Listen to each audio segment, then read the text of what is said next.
এমপিওভুক্ত সূচনা হওয়ার কথা, বাকিটা আস্তে পর্যায়ক্রমে হবে।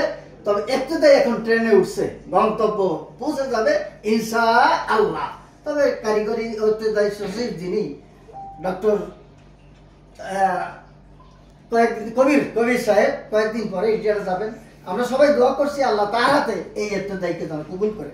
এরপরে প্রাইমারি স্কুল বললাম 65,565, সরকারি মাধ্যমিক বিদ্যালয় 628টি, সরকারি দাখিল মাদ্রাসা শূন্য, একটা সরকারি দাখিল মাদ্রাসাও নাই।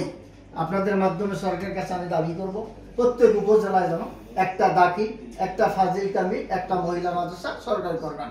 সরকারি ডিগ্রি কলেজ 446টি, সরকারি ফাজিল মাদ্রাসা একটাও নেই। সরকারি বিশ্ববিদ্যালয় যেগুলো বলা হয় 54টি, মোড়ে মোড়ে বিশ্ববিদ্যালয় আছে মায়ের নামে বাপের নামে, কিন্তু মাদ্রাসা বিশ্ববিদ্যালয় মাত্র একটি, যেটা আরবি ইসলামী বিশ্ববিদ্যালয়, যেটা ভিসি শামসুল আলম সাহেব।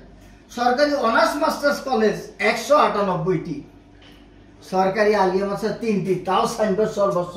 কয়েকদিন আগে আপনারা জানেন আমি বলছি সাইনবোর্ড খুলে ফেলা হবে, পাকিস্তান খুলে ফেলা হবে। পাকিস্তান আমলের 3টি সরকারি না, একটা বাংলাদেশি, 2টা পাকিস্তানি।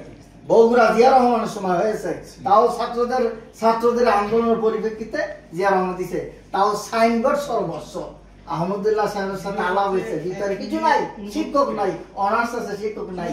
সিলেটের প্রিন্সিপাল মাহমুদুল হাসান আমার ক্লাসমেট, রাত্র হইলে ফোন করে কান্দে, ভাই শিক্ষক নাই। সচিবকে বলা হয়েছে, সরকারকে বলা হয়েছে।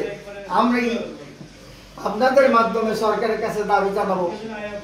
প্রিয় দেশবাসী এবং বিশ্ববাসীর দৃষ্টি আকর্ষণ করছি, শিক্ষার সর্বস্তরে ধর্মশিক্ষা বহাল এবং প্রাথমিক বিদ্যালয় ধর্মশিক্ষক নিয়োগ, মাধ্যমিকে হেড মাওলানা ও সহকারী মৌলভী, পাবলিক ও প্রাইভেট বিশ্ববিদ্যালয় ইসলামিক স্টাডিজ খোলার দাবিতে আজকে কথা বলেছেন পাশের অক্সফোর্ড, ঢাকা বিশ্ববিদ্যালয়ের professor doctor Mohammad Shafiqur Rahman, professor doctor Zahirul Islam, professor Yusuf Ibne Hossain, professor doctor Mizanur Rahman. সবাই দাবি শিক্ষার সর্বস্তরে ধর্মশিক্ষা বহাল এবং স্কুল কলেজে আরবি ভাষা চালু। এই বিষয়ে শিক্ষা মন্ত্রণালয় প্রধান উপদেষ্টা, শিক্ষা উপদেষ্টা এবং দেশবাসী সকলের দৃষ্টি আকর্ষণ করে আজকের মতো এখানে শেষ করছি।